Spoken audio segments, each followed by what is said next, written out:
सर्वप्रथम बाबा बालकनाथ जी की इस धरती को मेरा शत शत नमन। महाराज सिद्ध चानो जी को मेरा शत शत नमन कि मुझे झंडुता आने का मौका मिला। बहुत सारे लोग शायद मुझे नहीं जानते क्योंकि यहाँ के लोकल लोग हैं, पर इच्छा रहेगी कि कभी इस जगह को भी मैं सर्व करूँगी और आप लोगों के लिए भी कुछ करने की मैं कोशिश करूँगी। मैं आज यहाँ पे जो लोग हैं जो मुझे जानते हैं उनसे ज़्यादा मैं इच्छुक हूँ उन लोगों से बात करने के लिए जो इस तरफ हैं, जो मुझे नहीं जानते, जो आज घर की दीवार से सारे रोटी कपड़े बर्तन का सारा काम, संडे को हमको यही काम होता है, क्यों? कपड़े झाड़ू बर्तन, ये सारा काम छोड़कर आज ये महिलाएं हमारे लिए यहाँ पर आई हैं, आपके नए स्कूल की इनॉग्रेशन के लिए आई हैं। तो मुझे लगता है सबसे ज़्यादा जो तालियों की हकदार है ये महिलाएं हैं। तो एक बार जोरदार तालियां महिलाएं अपने लिए भी बजाएं और जो दूसरे लोग यहाँ आए हैं उनके लिए भी बजाएं। मेरा नाम ओशीन शर्मा है और मेरे में ऐसे कोई खास बात नहीं है कि मुझको यहाँ पे चीफ गेस्ट बुलाया जाए, फिर भी मुझे यहाँ पे बुलाया है तो ये सोचने पे मजबूर हुई हूँ कि मैंने ऐसा क्या किया है। मैंने ऐसा कुछ भी नहीं किया है। हिमाचल अधिकारी हूँ, प्रशासनिक अधिकारी हूँ और मेरे जैसे बहुत सारे हिमाचल प्रशासनिक अधिकारी हैं, आईएएस हैं, उससे भी बड़े सेक्रेटरी हैं, मंत्री हैं, मिनिस्टर हैं। पर जब पंकज जी का मुझे कॉल आया और उन्होंने कहा कि हम एक नया स्कूल खोल रहे हैं, शिवा गुरुकुल इंटरनेशनल स्कूल, वो भी झंडुता में जो कि बिलासपुर में है, तो मैं हैरान हो गई। मैं हैरान इसीलिए हो गई क्योंकि मैं एक मामूली सी ऑफिसर हूँ जो कि अपनी सेवाएं आज के समय में नगर में दे रही है जो कि कुल्लू में है।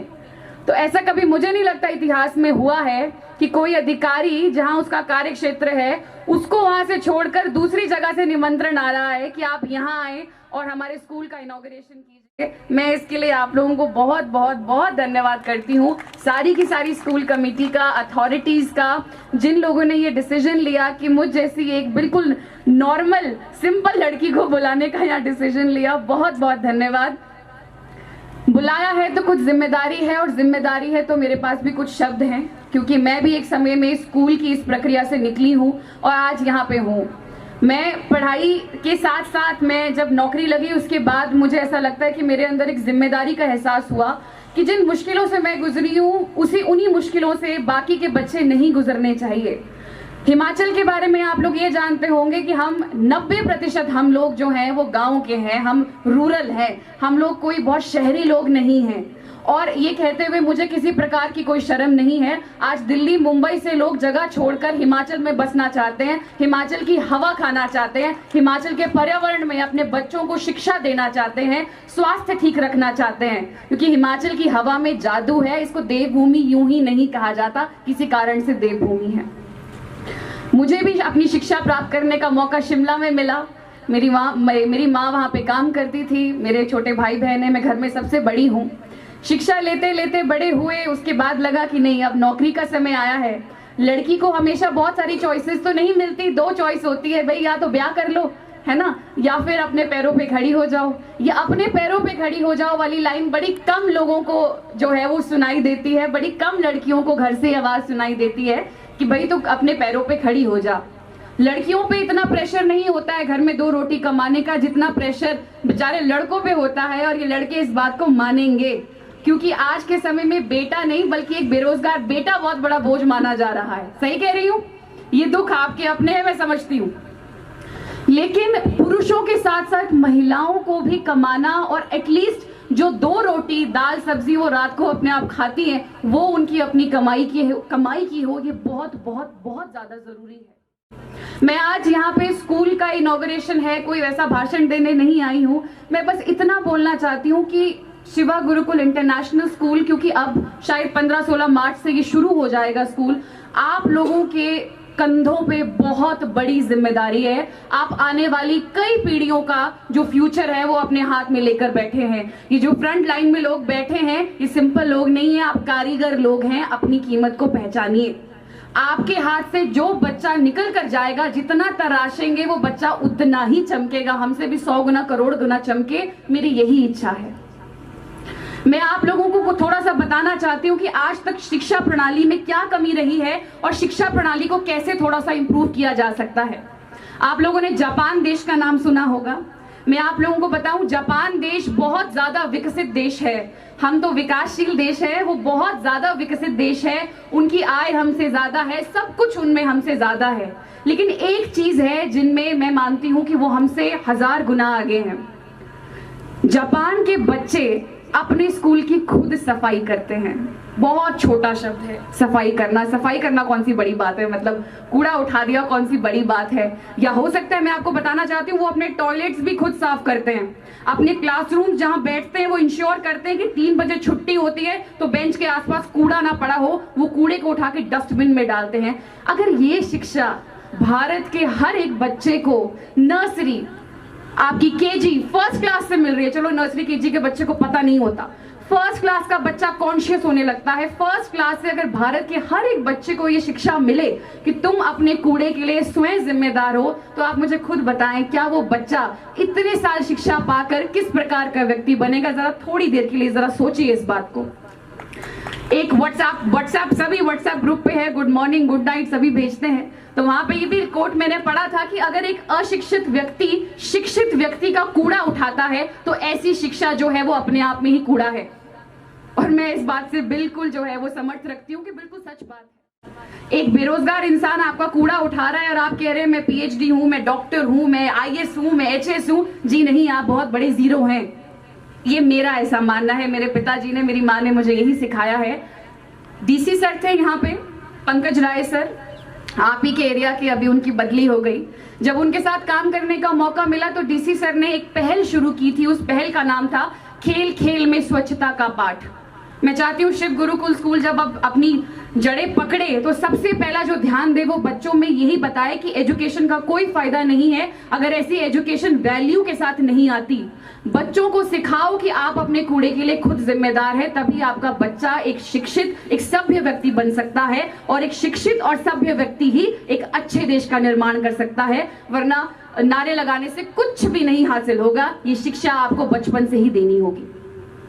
एक दूसरी चीज जो मुझे लगता है कि बच्चों में होनी चाहिए, वो होनी चाहिए उनके टीचर्स उनको समझें। हम टीचर्स की भी ट्रेनिंग कर रहे हैं कि नहीं कर रहे हैं, इस बात पे भी स्कूल अथॉरिटीज जरूर ध्यान दें। हम बच्चे से तो उम्मीद लगाएंगे कि भाई झंडूता के सबसे अच्छे बच्चे, सबसे होशियार बच्चा हमारे पास यहाँ आके पढ़े, हो सकता है रईस बच्चा यहाँ आके पढ़े। मैटर नहीं करता बच्चा किस घर से आ रहा है, अमीर घर से आ रहा है, गरीब घर से आ रहा है, मैटर करता है, जैसे मैंने आपको कहा था, कि आप किस प्रकार के कारीगर हैं। तो जितना फोकस आप टीचर्स बच्चों पे रखेंगे, उससे ज्यादा मैं चाहती हूँ कि आप टीचर्स से थोड़ी अपेक्षा रखें कि उनकी ट्रेनिंग पे ध्यान दिया जाए, उनकी स्किलिंग पे ध्यान दिया जाए कि ये बच्चे को ट्रीट कैसे कर रहे हैं। बड़े होके सिखाया जा रहा है कि लड़कों को लड़कियों की इज्जत करनी चाहिए। अरे क्यों सिखाया जा रहा है? ये चीज तो बचपन से सिखाई जानी चाहिए थी। तो इससे मैं अगली बात पर आती हूँ, जेंडर इक्वालिटी आप अपने बच्चों को बचपन से सिखाएं। लड़का या लड़की में भेदभाव, देखिए एक स्कूल का जो छोटा बच्चा होता है वो अपना मैक्सिमम समय आप लोगों के साथ बिताएगा, यानी आप उसके दूसरे माता पिता हैं। तो अगर घर से ऐसी शिक्षा नहीं मिल रही है, मान लेते हैं कि शायद बैकग्राउंड ठीक नहीं है, या हो सकता है माँ बाप इतने शिक्षित नहीं है जहाँ उनको ढंग से समझा पा रहे हैं, तो आप टीचर्स की जिम्मेदारी बनती है कि आप बच्चों में ये चीज सिखाएं कि लड़का लड़की एक समान है। एक नारा दिया था सेंट्रल गवर्नमेंट ने बहुत पहले, बहुत सब लोगों ने सुना है, बेटी बचाओ बेटी पढ़ाओ। मैं जब बिलासपुर में आई तो मेरी लाइफ के कुछ ऐसे इंसिडेंट रहे, मैंने उसके साथ एक और नारा जोड़ दिया कि बेटी बचाओ बेटी पढ़ाओ तो हो जाएगा, बेटी बच भी जाएगी, बेटी पढ़ भी जाएगी, लेकिन बेटों को समझाना भी बहुत ज्यादा जरूरी है। और ये जिम्मेदारी अभिभावकों की भी है, और आप टीचर्स की भी जिम्मेदारी बहुत ज्यादा है। क्लास में इस तरह का बर्ताव कभी किसी बच्चे के साथ ना करें कि आप एक बॉय को कुछ और एजुकेशन दे रहे हैं और एक लड़की को और एजुकेशन दे रहे हैं, क्योंकि जो बीज उनके दिमाग में आप डाल देंगे वही बीज +2 तक हो जाएंगे, और +2 के बाद तो कुछ भी नहीं है, वो तो इंसान बन चुका है। अब उसको बाकी चीजें करनी है, गृहस्थी करेगा, आगे नौकरी करेगा, गृहस्थी करेगा, फिर वन आश्रम, फिर खत्म। तो आपने क्या क्वालिटी ऑफ इंसान पैदा किया, तो ये आप पे डिपेंड करता है। ये बहुत जरूरी बात है जो मैं समझती हूँ। तीसरा जो मुझे लगता है कि बहुत जरूरी है बच्चों को समझाना, वो है मेंटल हेल्थ। देखिए भारत का, मैं आंकड़ों से हमेशा बात करती हूँ, आपको मैं बताऊं तो भारत में मर्डर का रेट है 2.2 और सुसाइड का रेट है 11%। सुसाइड ये कोई बहुत ऐसी चीज नहीं है कि झंडुता में नहीं होगी, या कोई ऐसी चीज नहीं है कि बिलासपुर में नहीं होगी या हिमाचल में नहीं होती है। अगर आप आंकड़े पढ़ेंगे तो हिमाचल में भी बहुत सारे बच्चों ने सुसाइड किया है। क्यों किया होगा, बताएं मुझे, क्यों किया होगा? क्योंकि शायद उनके कहीं ना कहीं पेरेंट्स ने ये बोला होगा कि भाई तेरे को 90% नंबर लाने, वरना ये नहीं देंगे वो नहीं देंगे। टीचर्स ने भी बोला होगा कि भाई जो 80% वाला बच्चा है, 90% वाला बच्चा है, उसको जरा आगे बिठाएंगे, बाकी बच्चों को पीछे धकेल देंगे। मैं फिर बोल रही हूँ, लाइफ में टॉप करना जरूरी है। पढ़ाई में टॉप नहीं भी करेंगे तो भी चलेगा। हम लोग यहाँ आ गए 10वीं में, मैथ्स में इतने बुरे नंबर थे तो क्या हो गया, मतलब जिंदा है ना, आज भी खड़े हैं आप लोगों के सामने। तो बच्चों की खाल नहीं उधेड़नी है इस मामले में कि भाई नंबर ही सब कुछ है। एक और मुद्दा जो मुझे लगता है बहुत, मैं समझती हूँ, यहाँ आई हूँ तो जरूर बोलूंगी।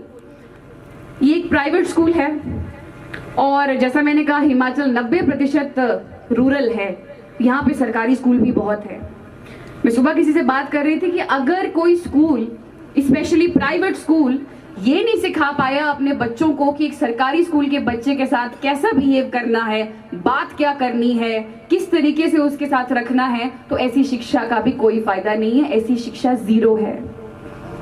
ये शिक्षा मैं आपको बताना चाहती हूँ, मैं गद्दी हूँ तो आप लोगों को पता है भेड़े वगैरह चारते हैं हम लोग, है ना। तो चलो हम तो नहीं चाहते हैं, पर दादा दादी चलाते थे। तो मेरी दादी तो नहीं पढ़ी है, इतनी पढ़ी क्या, मुझे तो लगता ही नहीं वो शायद पढ़ी भी हैं। तो जब भी मैं घर आती थी शिमला से, मैं भी एक प्राइवेट स्कूल में पढ़ी हूँ, मैं भी CBSE अफिलिएटेड स्कूल में पढ़ी हूँ, DAV लक्कड़ बाजार शिमला से। तो मेरी स्कूलिंग अच्छी हुई है, भगवान की कृपा से सब कुछ था, तो माँ बाप ने पढ़ाया लिखाया। लेकिन जब मैं गाँव जाती थी तो मेरी दादी इस बात को ध्यान रखती थी कि ये बिन्ना उठा के पीछे के सरकारी स्कूल में जाएगी और उनके साथ नीचे बैठेगी और नीचे बैठ के पढ़ेगी और इन्हीं के साथ खाएगी भी। तो मुझे याद है कि मैं बिन्ना लेके जाती थी, मैं पढ़ती भी थी, मैं सुनती भी थी, मैं देखती भी थी, और मैं उनके साथ लंच ब्रेक में, वो डब्बा था मेरे पास खिचड़ी और घी डाल के, मैं दौड़ती भी थी। तो मेरे को ऐसा लगता है कि इस वजह से मैं आज एक तरह की तरीके से सोच सकती हूँ कि मेरे में घमंड नहीं है और जिंदगी में कभी घमंड नहीं आएगा। मैं चाहे कुछ बन जाऊं, चाहे मैं बिल्कुल खत्म हो जाऊं। तो आपको अपने बच्चे को ऐसा ही बनाना है कि तू चाहे बेंच पे बैठ, डेस्क पे बैठ, चाहे जमीन पे बैठ। ज्यादा समय नहीं लूंगी। APJ अब्दुल कलाम का सभी ने सुना है, कौन थे, बहुत बड़े महान व्यक्ति थे, फिलोसोफर थे। उनसे किसी बच्चे ने पूछा कि सर सबसे बढ़िया करियर कौन सा होता है, मतलब ऐसा क्या करियर है जो सबसे बढ़िया है। तो बच्चे को लगा शायद सर बोलेंगे कि भैया डॉक्टर बड़ा होता है, इंजीनियर बड़ा होता है, IAS बड़ा होता है। तो वो तो खुद राष्ट्रपति थे, तो उनको लगा राष्ट्रपति बड़ा होता है। अब्दुल कलाम जी ने कहा सबसे बढ़िया करियर वो होता है जिसमें आपको कुछ भी नहीं मिलता और आप समाज को सबसे ज्यादा पहुंचा देते हैं। यानी कम से कम पाना और ज्यादा से ज्यादा देना, यही अच्छा करियर है। बच्चे को समझ नहीं आया कि क्या कह रहे हैं, मतलब क्या बोल रहे हैं। बोला बेटा एक तरफ सफेदे का पेड़ है, एक तरफ बरगद का पेड़ है, दोनों में क्या अंतर। बोला नहीं समझ आ रहा। बोला सफेदे का पेड़ जो है जहां लगता है वहां के आसपास का पानी चूस लेता है, ग्राउंड से, भूमि से पानी चूस लेता है, बहुत लीटर पानी चूस लेता है और दिखने में भी सुंदर नहीं है, कुछ भी नहीं है क्वालिटी। दूसरी तरफ बरगद का पेड़ है, हो सकता है थोड़ा सा डरावना सा लगे, लेकिन बरगद क्या करता है, उसकी जितनी क्षमता होती है उसका 80% जो है वो आपको ऑक्सीजन प्रोवाइड करता है। बरगद के बारे में पढ़ेंगे तो दुनिया भर की मेडिसिन जो है वो ट्रेडिशनल वहां से निकलती है। लाइफ ऐसी होनी चाहिए। आपके स्कूल से जो बच्चा निकले +2 के बाद, वो सर ना खुजलाए कि भाई कहाँ से नौकरी कर ले, पैसा कहाँ से आएगा, पैसा कहाँ से आएगा। ऐसे बच्चों का निर्माण हमने नहीं करना है। पैसा आ जाता है, पैसा बड़ी बात नहीं है, सबसे बड़ी बात है आपका कैरेक्टर कैसा है। अगर आपका कैरेक्टर ठीक नहीं है तो ऐसा पैसा जो कमाया हुआ है वो भी ज्यादा दिन तक आपके पास कभी नहीं रुकेगा। आप लाइफ में कुछ भी अच्छा जो है बड़े लंबे समय तक नहीं आपके पास रहेगा। ये प्रकृति का नियम है। तो अपने बच्चे को वैल्यू बेस्ड एजुकेशन, अपने बच्चे को इस तरीके से बताएं कि तू अपनी लाइफ में एज ए लीडर बन।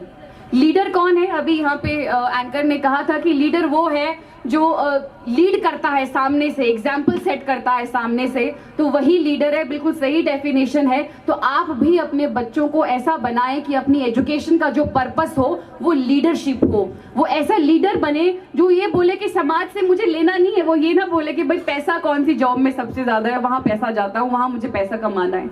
वो ये बोले ऐसा कौन सा क्षेत्र है जहाँ पे मैं अपना 100% दे सकता हूँ। और इसी सोच के साथ मैंने भी बच्चों को पढ़ाना शुरू किया, यूट्यूब के माध्यम से पढ़ाया, कहीं जाती हूँ, सेशंस करती हूँ। आज मेरे साथ यहाँ पे मेरी बहुत अच्छी मित्र है अनीता, वो भी आई हुई है। तो ये भी मुझे हमीरपुर में सेशन था, मैं तो ट्रेनिंग कर रही थी, तो मेरे दिमाग में आया चलो बच्चों के साथ एक सेशन करते हैं। हमीरपुर के सर्किट हाउस में पहला सेशन रखा था मैंने, अचीवर्स ऑफ एचपी के बैनर के अंडर, और अनीता वहां आई, बहुत सारे बच्चे वहां आई। तो अनीता आज तक साल होने को आया है मेरे साथ जुड़ी हुई है।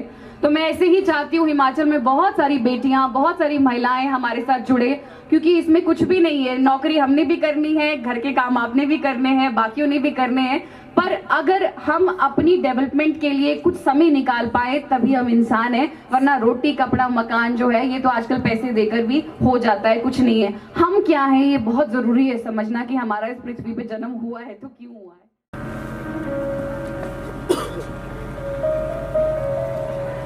सर्वप्रथम बाबा बालकनाथ जी की इस धरती को मेरा शत शत नमन। महाराज सिद्ध चानो जी को मेरा शत शत नमन कि मुझे झंडुता आने का मौका मिला।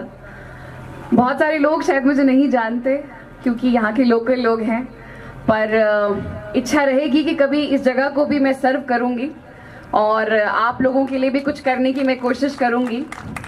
मैं आज यहाँ पे जो लोग हैं जो मुझे जानते हैं उनसे ज़्यादा मैं इच्छुक हूँ उन लोगों से बात करने के लिए जो इस तरफ हैं, जो मुझे नहीं जानते, जो आज घर की दीवार से सारे रोटी कपड़े बर्तन का सारा काम, संडे को हमको यही काम होता है, क्यों? कपड़े झाड़ू बर्तन, ये सारा काम छोड़कर आज ये महिलाएं हमारे लिए यहाँ पर आई हैं, आपके नए स्कूल की इनॉग्रेशन के लिए आई हैं। तो मुझे लगता है सबसे ज्यादा जो तालियों की हकदार है ये महिलाएं हैं। तो एक बार जोरदार तालियां महिलाएं अपने लिए भी बजाएं और जो दूसरे लोग यहाँ आए हैं उनके लिए भी बजाएं। मेरा नाम ओशीन शर्मा है और मेरे में ऐसे कोई खास बात नहीं है कि मुझको यहाँ पे चीफ गेस्ट बुलाया जाए, फिर भी मुझे यहाँ पे बुलाया है तो ये सोचने पे मजबूर हुई हूँ कि मैंने ऐसा क्या किया है। मैंने ऐसा कुछ भी नहीं किया है। हिमाचल अधिकारी हूँ, प्रशासनिक अधिकारी हूँ और मेरे जैसे बहुत सारे हिमाचल प्रशासनिक अधिकारी हैं, आईएएस हैं, उससे भी बड़े सेक्रेटरी हैं, मंत्री हैं, मिनिस्टर हैं। पर जब पंकज जी का मुझे कॉल आया और उन्होंने कहा कि हम एक नया स्कूल खोल रहे हैं, शिवा गुरुकुल इंटरनेशनल स्कूल, वो भी झंडूता में जो कि बिलासपुर में है, तो मैं हैरान हो गई। मैं हैरान इसलिए हो गई क्योंकि मैं एक मामूली सी ऑफिसर हूं जो कि अपनी सेवाएं आज के समय में नगर में दे रही है जो कि कुल्लू में है। तो ऐसा कभी मुझे नहीं लगता इतिहास में हुआ है कि कोई अधिकारी जहां उसका कार्य क्षेत्र है उसको वहां से छोड़कर दूसरी जगह से निमंत्रण आ रहा है कि आप यहाँ आए और हमारे स्कूल का इनॉग्रेशन कीजिए। और इतिहास गवाह है कि बैक बेंचर्स ने ही इतिहास रचा है। ये टॉपर्स जितने भी हैं वो इतना कुछ नहीं कर पाते हैं लाइफ में, क्यों? क्योंकि वो भेड़ चाल में चलते रहते हैं, उनमें कुछ नया करने की कैपेसिटी नहीं होती, उन लोगों में रिस्क लेने की कैपेसिटी नहीं होती। तो मैं बस इतना बोलना चाहती हूँ कि इस सुसाइड रेट को भी आप जरा गंभीरता से सोचें कि हमारे बच्चे कभी भी इतना डिप्रेशन में ना जाएं, हमारे बच्चे कभी भी इतना नेगेटिव ना हो कि उनको लगे कि भाई जिंदगी से बढ़कर भी कुछ है। देखिए, उनको बचपन से सिखाएं कि जिंदगी से बढ़ के कुछ नहीं है और उनको हमेशा खुश रहना सिखाएं। अगर उनकी लाइफ में कोई प्रॉब्लम भी आती है तो आप टीचर्स उनको जज ना करें, बल्कि इतना कॉन्फिडेंस बिल्ड करें कि बच्चा 3 बजे की छुट्टी के बाद आपके पास एक ऐसा काउंसलिंग सेशन हो, एक ऐसा मेंटल हेल्थ सेशन हो कि आप बच्चा जो है वो आपके पास आ सके, कॉन्फिडेंस के साथ बोल सके, मैम सर मुझे ये प्रॉब्लम है, मुझे ये दिक्कत आ रही है। पेरेंट टीचर मीटिंग का मतलब Shiva Gurukul international school please ये ना समझे कि पेरेंट्स को सुनाना है बच्चा कितना नालायक है, क्योंकि स्कूल में नालायक रह गया कोई बात नहीं, पर जिंदगी के इम्तिहान में नालायक रह गया, फेल हो गया तो बहुत बड़ी गड़बड़ हो जाएगी और इसकी कीमत जो है वो बच्चा अपनी जान जो है जान से गवाएगा। तो प्लीज इस पेरेंट टीचर मीटिंग को जब भी स्कूल में हो तो उसको एक ऐसा माहौल क्रिएट करें कि पेरेंट भी आपके पास आए, टीचर भी आए। हमें बच्चे को ग्रो करवाना है, बच्चे को टॉर्चर नहीं करना है, पनिश नहीं करना है। हर बच्चा यूनिक है, एक कहावत है कि मरी हुई मछली ही, सिर्फ मरी हुई मछली ही पानी के बहाव के साथ जाती है। जिनमें कुछ कैपेसिटी होती है अलग करने की। आप टीचर्स जौहरी भी हैं। आप देख पाते हैं ये बच्चा शायद पढ़ाई में इतना ज्यादा इसका ध्यान नहीं लगता, लेकिन ये गाता बहुत अच्छा है, ये लिखती बहुत अच्छा है, ये बोलती बहुत अच्छा है। इस प्रकार के स्किल्स को, इस प्रकार के बच्चों के पैशन को बचपन से ही आप प्लीज नरिश करें। उनको ये ना कहें कि ये नाचना गाना क्या है, ये तो थर्ड क्लास चीजें हैं। जो बच्चा होशियार है, पढ़ता है, 90% लाता है मैथ्स, इंग्लिश, साइंस में, वही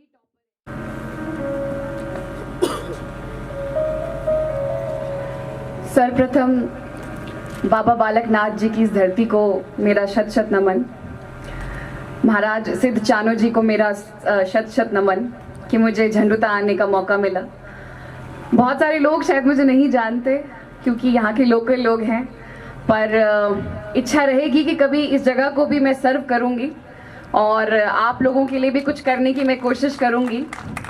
मैं आज यहाँ पे जो लोग हैं जो मुझे जानते हैं उनसे ज़्यादा मैं इच्छुक हूँ उन लोगों से बात करने के लिए जो इस तरफ हैं, जो मुझे नहीं जानते, जो आज घर की दीवार से सारे रोटी कपड़े बर्तन का सारा काम, संडे को हमको यही काम होता है, क्यों, कपड़े झाड़ू बर्तन, ये सारा काम छोड़कर आज ये महिलाएं हमारे लिए यहाँ पर आई हैं, आपके नए स्कूल की इनॉग्रेशन के लिए आई हैं। तो मुझे लगता है सबसे ज्यादा जो तालियों की हकदार है ये महिलाएं हैं। तो एक बार जोरदार तालियां महिलाएं अपने लिए भी बजाएं और जो दूसरे लोग यहाँ आए हैं उनके लिए भी बजाएं।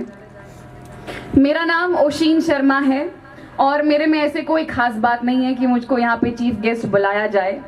फिर भी मुझे यहाँ पे बुलाया है तो ये सोचने पे मजबूर हुई हूँ कि मैंने ऐसा क्या किया है। मैंने ऐसा कुछ भी नहीं किया है।